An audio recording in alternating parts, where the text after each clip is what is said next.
날씨가 좋은데 이제 배우시겠다고 오신 분들 대단하십니다. 이 금강경을 비롯해서 부처님의 경전은 딱 한 가지입니다. 깨달음에 대한 말씀이고 깨달음을 알려주는 말씀이죠.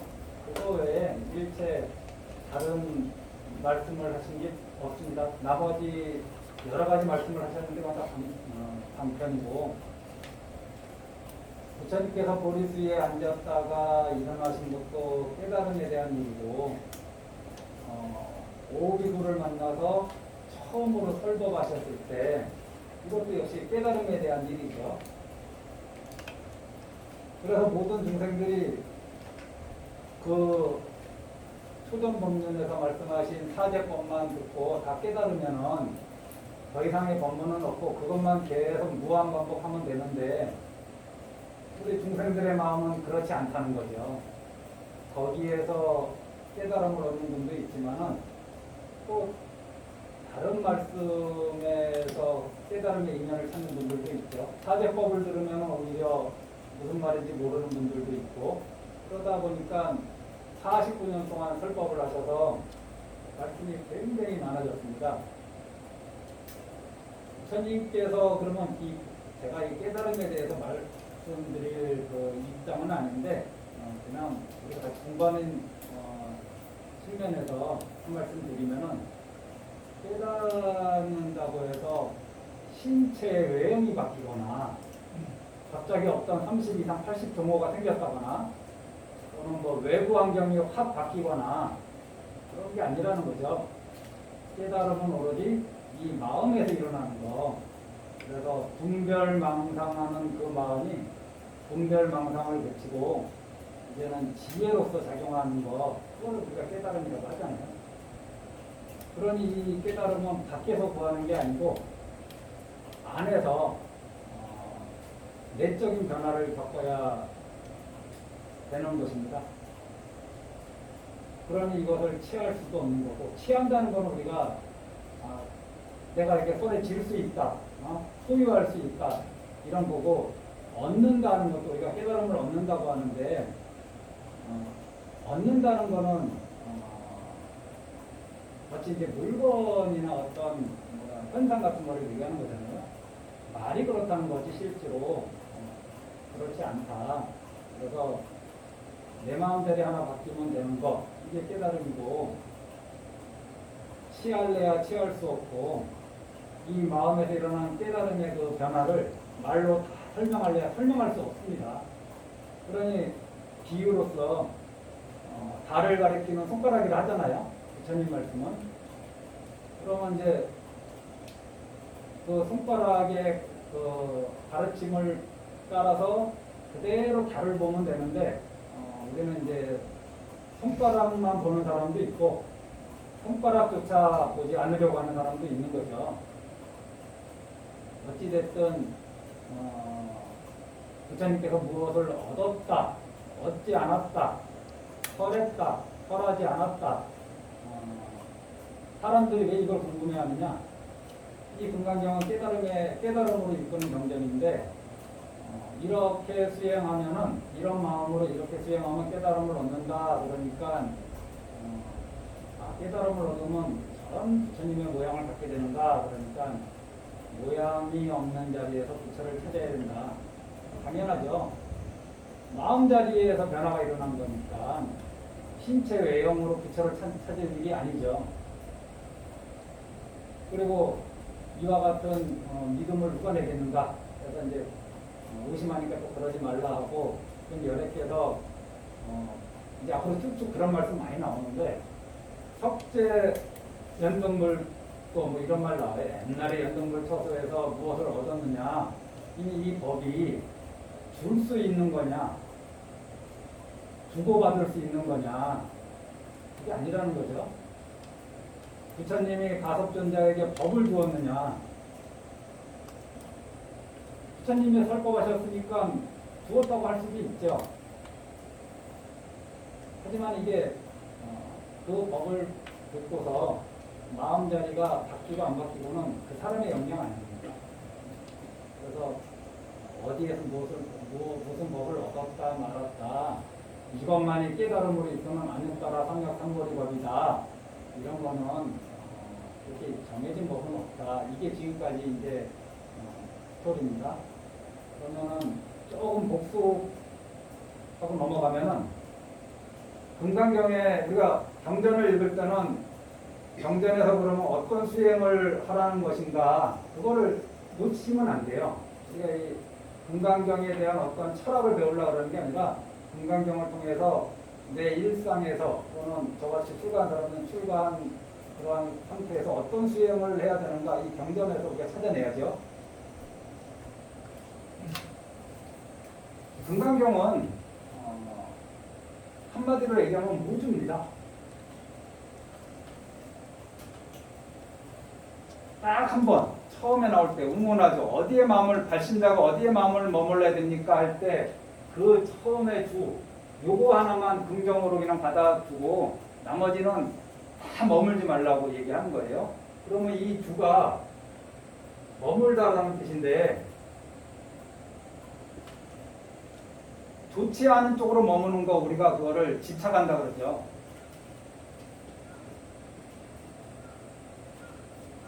집착은 우리가 좋아하는 거에도 집착하지만은 싫어하는 거에도 집착합니다. 집착하지 않으면 싫어하지 않겠죠. 집착하지 않으면 화내지 않겠죠. 그래서 집착하다 보면은 자기가 좋아하는 거에 대해서는 구하고 바라고 기대하고 이런 마음이 일어나는 거죠. 이렇게 기대했다가 이루어지지 않으면은 실망하고 좌절하고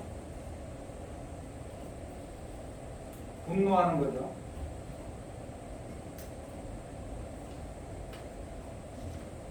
그래서 무주라는 말이 우리가 이 금강경을 볼 때 구하고 바라고 뭐 기대하는 그런 마음 없이 또는 실망하고 좌절하고 분노하는 그런 마음 없이 이 마음 상태를 이렇게 유지하라는 거예요.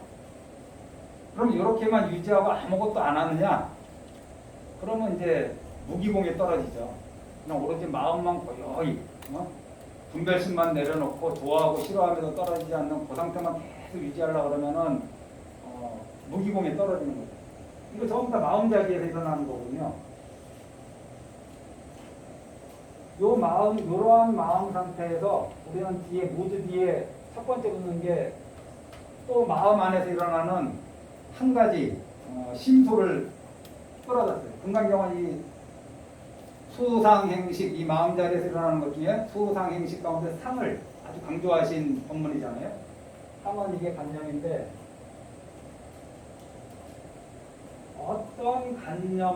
어떤 관념에도 집착감이 없는 마음. 이 관념이 얼마나 사람을 힘들게 하느냐. 금강경에서는 아상, 나라는 관념, 인상, 이거 우리 중국 스님들이, 인도 스님들이 인도 아트만을 배경으로 해서 설명 한번 드렸고 중국 스님들이 번역 해석한 거를 말씀드렸는데 이거는 나는 인간이다. 나는 괜찮은 인간이다. 라는 그런 인상, 중생상. 무엇을 좀 근사한 일을 하자 그러면 아주 저는 중생입니다. 아직까지는 그거는 힘들겠습니다 하고 또 이렇게 꽁무니 빼는 거. 수자상. 나는 일정한 목숨이 있는데 그 죽는 날이 오늘도 아니고 내일도 아니고 1년 뒤도 아니야. 언제 죽을지는 몰라도 내가 생각하는 이 짧은 기간이 아니에요. 그러니까 자꾸 할 일을 하지 않고 하지 말아야 될 일을 계속 하는 거죠. 그 다음에 법상, 비법상 이렇게 있잖아요. 이 우주상 할 때 요 6가지가 이제 금강경에서 버려야 될 거라고 하는데 이건 전부 다 견해에 대한 말씀이거든요. 관념은 우리가 어떤 이 관념이 아주 또 더 공부해주면 이제 견해로도 발전하죠. 이 견해에 들어가면은 사람들이 어떤 부분에서 충돌하느냐? 정치에서는 어떻게 충돌해요? 보수, 진보. 내가 보수다라고 생각하는 그 견해, 그런 관념이 꽉 찬 사람. 내가 진보다. 나는 국민의힘이야 무조건. 나는 국민의힘을 지지해. 그러면은 그건 좋다 이거예요. 하지만은 그 국민의힘을 지지하는 그 족쇄 안에 자기가 만들어 놓은 그 족쇄 안에 자기가 딱 갇혀갖고 다른 얘기를 안 들으려 하잖아. 아주 열렬한 사람들을 얘기하는 거예요. 나는 민주당 쪽을 지지해. 그러면 저 국민의힘 쪽에서 무슨 얘기를 하든 먼저 부정하는 마음부터 일으킨다는 거죠. 자유로운 마음이 아니에요. 구속된 마음이야. 족쇄에 갇힌 마음이 되는 거죠. 정치도 그렇죠. 종교도 그렇죠. 그러니까 우리가 명절날 가족들이 만나면은 뭔 얘기하지 말라 그래요? 정치 얘기, 종교 얘기하지 말자 그러잖아요. 그 관념이 돌덩이처럼 딱 굳어져서 얘기하면은 받아들일 마음의 여유는 하나도 없고 상대방의 입장을 자기하고 맞지 않으면 버럭 성질을 내는 거죠. 자기 뜻에 맞기를 구하고 말하고 기대하다가 그러지 자기 뜻에 안 맞지. 이런 견해가 다 자기하고 다른 견해. 그러면 실망하고 좌절하고 분노하는 거죠. 또 이제 이 법상 같은 경우는 이제 도리, 뭐 인상도 그렇고 사람의 도리를 얘기할 때 사람은 이렇게 살아야 된다. 인생 간의 문제, 세계 간의 문제 이것이 충돌할 때 상대방의 생각을 잘 납득 못하죠. 우리가 아들을 이해하지 못하고 남편이 아내를 이해하지 못하고 아내가 남편을 이해하지 못하는 게 그 사람이 가지고 있는 그 인생관, 크게 보면 뭐 세계관 이런 거에 대해서 충돌할 때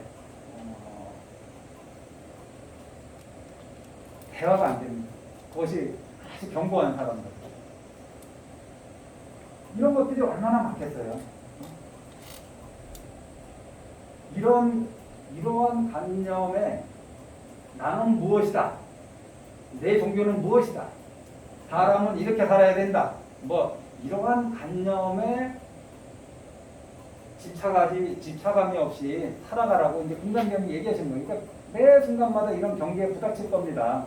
그때마다 또 내가 관념에 노예가 됐구나. 이렇게 생각하시고 내가 만든 족쇄는 내가 풀어내야지 아무도 못 풀어내줘요. 부처님도 못 풀어줍니다. 내가 만든 마음의 족쇄인데 문제는 다 자기가 옳다고 생각하기 때문에 안 바꾼다는 거예요. 요즘 우리 정치판 보면은 이 전부 다 이 견해 싸움이거든요. 관념 싸움. 옳고 그름의 싸움이 아니에요. 똑같은 사안에 대해서 어떻게 국민의 상당수는 옳다고 얘기하고 국민의 상당수는 저게 잘못됐다고 얘기합니다. 그래서 이 상해 이러한 상해 집착감이 없이 마음을 쓰라는 게 마음자리를 그렇게 쓰라는 거 요거는 이제 우주도 마음이고 상도 마음이에요. 이 상 다음에 이제 뭐가 나오느냐 칠판에 좀 켰네. 우주색, 우주성,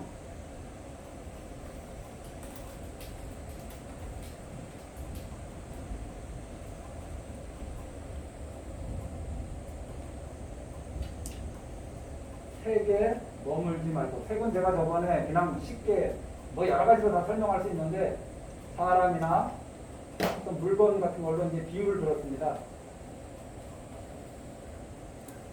이 사람에 대해서 집착감이 없이 이 사람 어떤 물건에 대해서 집착감이 없이 무엇을 해라. 어떤 명성에 집착감이 없이 명성 비난에 집착함이 없이 또는 법은 이제 생각이라 그랬으니까 내 생각에 집착함이 없이 요런 요게 마음가짐이고 여기서만 딱 멈추면은 그냥 아무것도 안 하고 있으면은 무기공이 떨어지는 거죠. 그 다음에 하려는 게 뭐냐? 무주상이든 무주색, 무주성, 무주향, 무주미, 무주총, 무주법 마음자를 이렇게 하고 나서 이제 고시를 하는 거죠. 바람을 수행을 하는 거죠.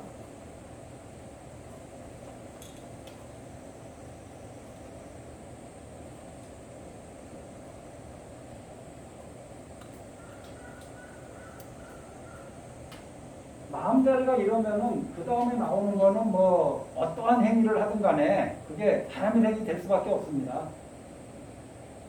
무엇을 구하고 바라는 마음 없이 무시하고 어떤 사람에 대해서 실망하고 좌절함이 없이 무시하고 욕심을 참는 것도 무엇을 구하고 바람이 없이 인욕을 하고 상대방을 미워하고 원망하는 마음 없이 인욕하고 그러니까 우리가 인욕할 때는 사실 상대방을 미워하는 마음을 간직한 채 인욕하는 경우가 많거든요. 그러니까 금강경에서는 그건 진짜 인욕이 아니라는 거예요. 그거는 이제 세간의 인욕이고 이 반야바라미를 기본으로 한 인욕은 무엇을 구하고 바라는 마음 없이 인욕하는 것. 그리고 상대방에 대해서 실망하고 좌절하고 화냄이 없이 인욕하는 거. 그래서 인욕이 수행이 되는 거죠. 그냥 참기만 하면 그게 수행이 되겠습니까? 정진, 선정, 뭐 뒤에도 마찬가지입니다. 뭐 우리 장엄정토분이라고 저 10번째 가면 있는데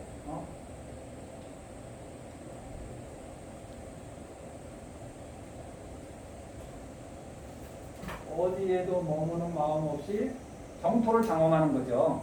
응? 아무것도 안 하는 게 아니에요. 무엇을 해? 부처님이 하라는 걸 다 해. 대신 그거 하는데 구하고 바라는 마음 없이 하고 실망하고 좌절하고 미워하는 마음 없이 할 뿐이에요. 이것이 금강경이 우리한테 알려주는 수행법입니다. 일상생활에서도 좋아하는 사람, 싫어하는 사람 여기에 끄달려서 하기도 하고 안 하기도 하잖아요. 우리는 나한테 이익이 있고 이익이 없는 거에 따라서 하기도 하고 안 하기도 하고 우리 중생 입장에서는 내가 바라는 것이 없고 구하는 것이 없는데 무엇을 한다는 건 되게 힘든 일이거든요. 우리가 무엇을 한다는 거는 내 안에 욕구가 있을 때 하는 거지 그런 욕구가 없는 상태에서 무엇을 한다 그러면은 추진력이 떨어집니다. 부자가 되고 싶으니까 일하는 거 아닌가요? 만약에 그런 거에 대한 부자에 대해서 구하고 바라는 마음이 없으면은 대부분의 중생들은 아무것도 안 하려고 해요.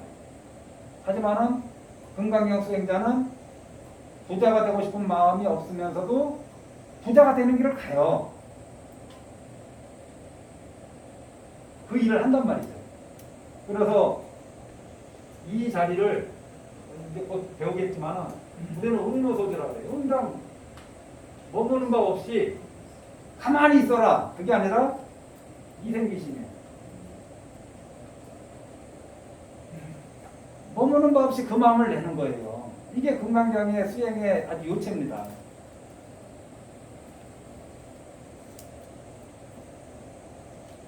남편이 미워.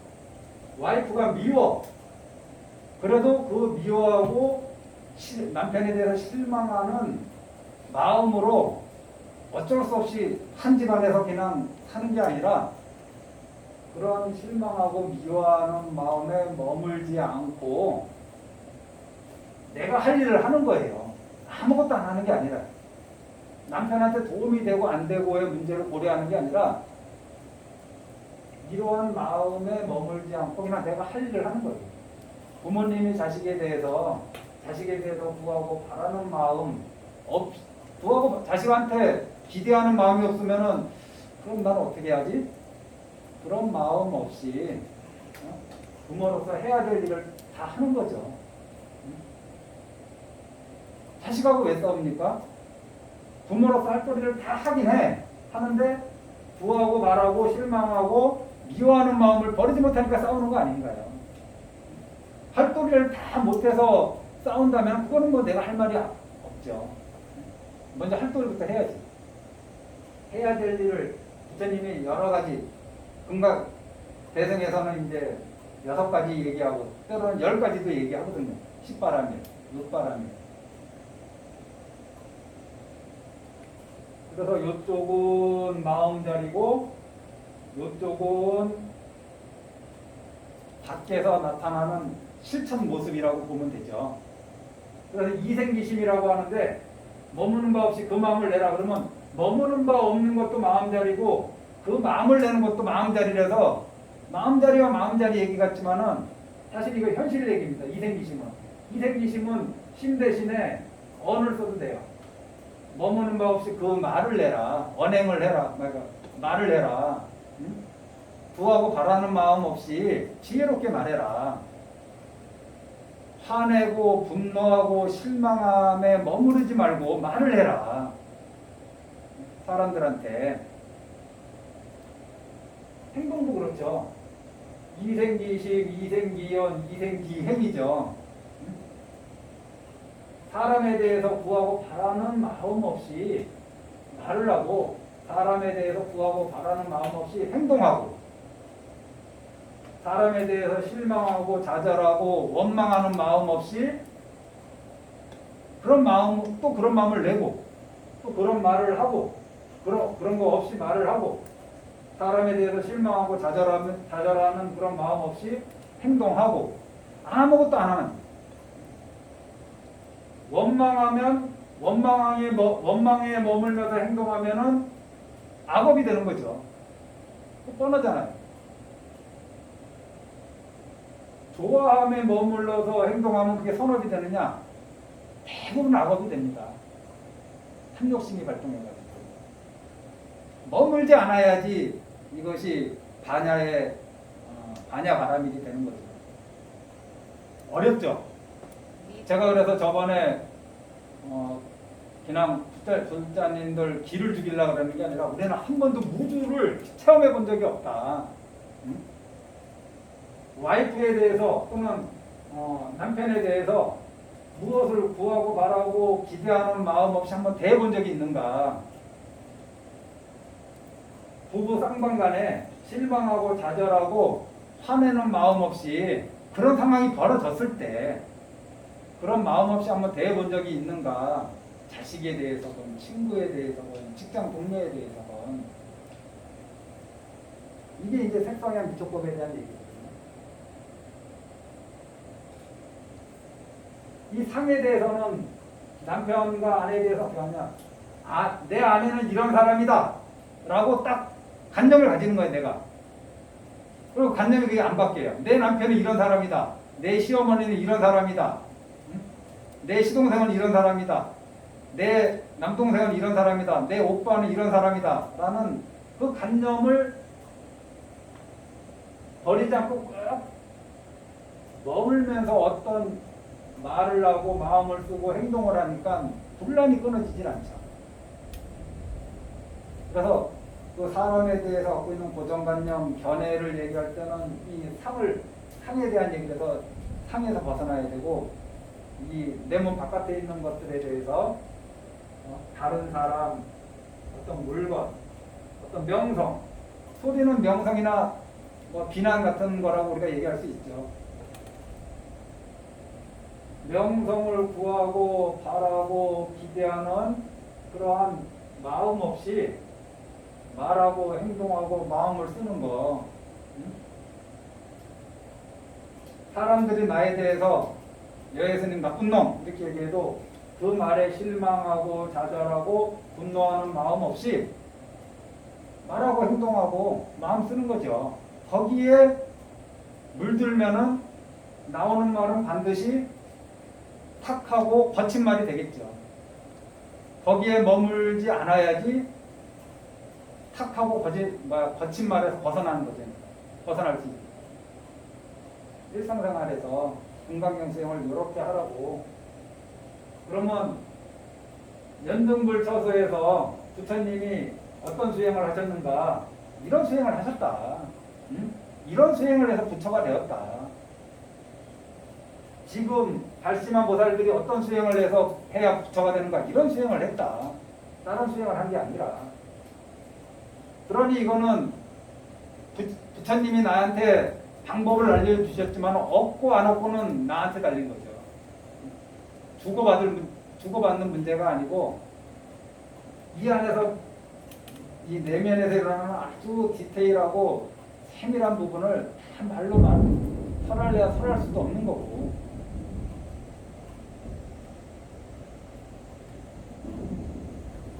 한번 무주에 머물러 보시겠습니까? 복습하는데 또 1시간 다 지나갔어요. 자, 한번 읽어보겠습니다. 81쪽.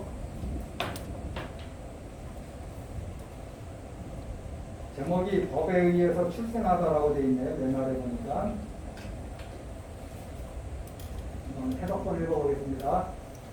수고리야, 그대는 어떻게 생각하는가? 만약 어떤 사람이 3천, 4천, 세계에 가득한 칠보를 가지고 널리 고시한다면 이 사람이 얻은 복덕이 얼마나 많겠는가? 수고리가 사였습니다. 아주 많습니다. 세종이시여. 왜냐하면 이 복덕은 곧 복덕뿐이 아닙니다. 그러므로 여객께서 복덕이 많다고 말씀하신 것입니다. 자, 한번 더 읽겠습니다. 83쪽. 만약 어떤 사람이 이 경 가운데서 내 글귀만이라도 받아지면서 남을 위해 말해 주었다면 그 복덕이 앞의 복덕보다 훨씬 뛰어나리라. 왜냐하면 수월이야, 모든 부처님과 모든 부처님의 세상의 깨달음의 도리는 다 이 경전으로부터 나왔기 때문입니다. 수월이야, 이른바 불법이란 곧 불법이 아닙니다. 여기서 이제 한 가지 정리하고 할게. 어떤 거에 대해서 쭉 말씀하시고 A에 대해서 말씀하시고 즉비 A, 심형 A 이런 말이 금강경에 늘 많이 나오잖아요. 여기서 막 불법이라고 지금까지 우리가 말했던 것은 불법이 아니야. 그 이름을 불법이라고 할 뿐이야. 이런 식의 말. 그래서 이거를 이제 좀 어려운 말로는 뭐 속죄, 진죄, 뭐 속죄 뭐 이렇게 얘기하기도 하고 뭐 얘기하는데 저는 그냥 거기에 그게 그 해석이 정확하죠. 이거를 주제로 우리가 지금까지 이런 주제로 얘기를 했어. 복덕에 대해서 어떤 복덕이냐? 삼천대천 세계를 칠보로 가득 채웠어. 이 복덕이 많습니까? 적습니까? 우리 법당만 하면 자기 칠보로 한번 채워보세요. 칠보가 이 세상에서 그냥 칠보가 뭐냐고 이렇게 궁금하신 분은 한번 인터넷 뒤적거려 보고 그 당시 사람들이 살 때 그 당시 가장 귀하다고 생각되는 거 7가지라고 생각하시면 돼요. 뭐 금은 뭐 이런 거겠죠. 유리 뭐 자거. 여기에 얼마나 두텁게 덮을는지는 모르겠지만은 아주 얇게라도 금으로 한번 우리 대형전 한번 깔아보세요. 하물며 삼천대천 세계를 이 칠보로 가득 채워서 보시한다면은 그 복덕이 얼마나 많겠습니까? 그런 주제로 지금 얘기한 거예요. 그런데 이 득비는 여기 진리의 자리거든요. 진리의 자리에서는 그것은 복덕이라고 얘기할 수 없어. 복덕이라는 말이 설 자리가 없어. 진리라는 자리에서는 우리가 지금 주제는 그런 스토리를 가지고 그런 제목으로 얘기했지만 진리의 자리에서는 그것이 설 자리가 없어. 그래서 특비라 그래요. 그냥 세상 사람들이 복덕이 많다고 하니까 그냥 부처님 덕이나 복덕이 많다라고 이렇게 얘기하실 뿐이에요. 왜? 삼천대천 세계에 삼천대천 세계를 칠보로 가득 채워서 보시했어. 이 복덕이 참 많다. 이게 이제 주제야. 그런데 그 진리의 측면에서는 그거는 복덕의 성품이 아니야. 그렇지만은 그걸 완전히 부정하면 안 되니까 그냥 세상 사람들이 그냥 복덕이 많다고 하니까 우리는 그냥 복덕이 많다고 얘기할 뿐이야. 그래서 얘하고 얘는 똑같은 거예요. 이렇게 얘기해왔으니까 세상 사람들이 이렇게 얘기하니까 그냥 우리도 그냥 그렇게 얘기한다. 이렇게 얘기하는 거고 진리의 자리에서는 그것이 아니죠. 반야바라밀이란 주제에 대해서 이제 또 어떤 얘기를 합니다. 예를 들면 금강경에서 이것이 반야바라밀이라는 것이다 라고 우리가 투벌이하고 부처님이 대담을 나누어요. 하지만은 반야바라밀은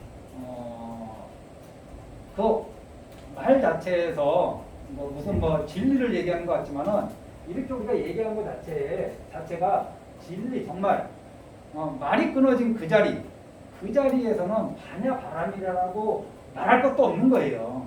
응? 어려운가요, 제 말이? 응? 그냥 반야바람이라고 말할 것도 없어요, 그 자리에서는.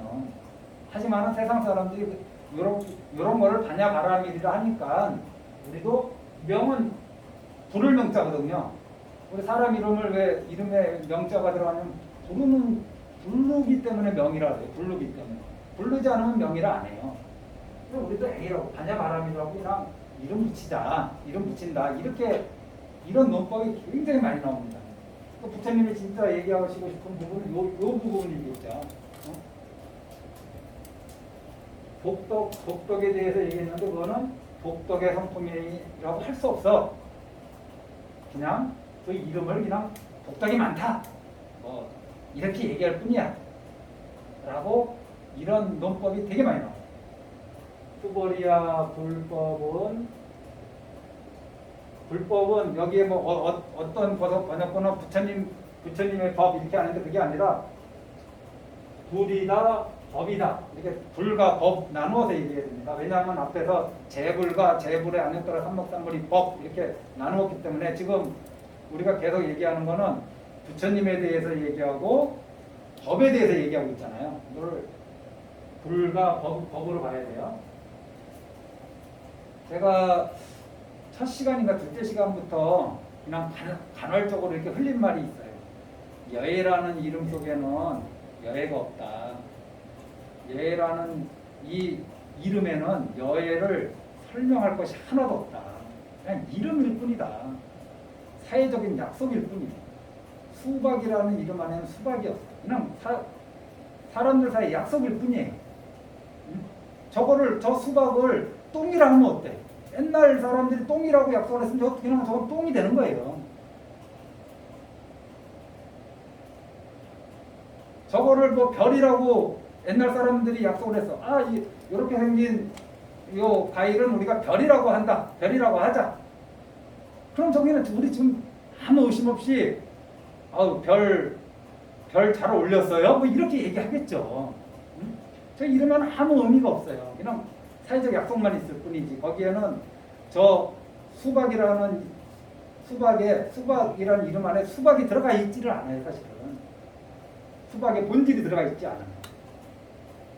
그래서 우리가 불이다, 뭐가 부처님이다, 무엇이 부처님이다라고 얘기하지만은 이 근본 자리에서는 그런 설명 자체가 쓸 자리가 없어요.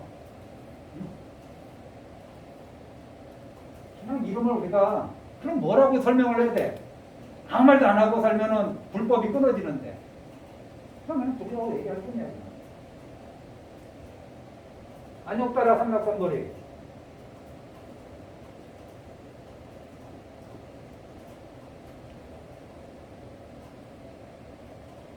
주제를 안욕따라 삼각선거리에 대해서 쭉 설명을 해왔어요. 그러면 여기에 이 안욕따라 삼각선거리에 뭐가 있는데 안욕따라 삼각선거리 딱 얘기하면 안욕따라 삼각선거리를 바로 이해해야 되는데 말만 들릴 뿐이죠. 여기는 아무것도 없어요. 쭉 설명을 해왔지만 그 자리에서는 안욕따라 삼각선거리라고 이름하는 것이 들었을 자리가 없어요. 그냥 우리들이 그냥 그거를 안욕따라 삼맥삼물이라고 이름 지었을 뿐이에요. 세상 사람들이 이걸 안욕따라 삼맥삼물이라고 하니까 그 이름을 그냥 우리도 나도 안욕따라 삼맥삼물이라고 얘기할 뿐이지 그것이 무엇이다라고 할 것이 없다. 이것이 금강경에 뭐 이제 처음에는 한동안 아상인상, 중생상, 수자상이 없느니라 딱 이제 이 말이 계속 반복되다가 언제부터인가는 A다, 즉비 A다, 시명 A다 이런 말이 또 계속 나올 겁니다. 이런 느낌으로 이해하시기 바랍니다. 좀 쉬었다 하시죠.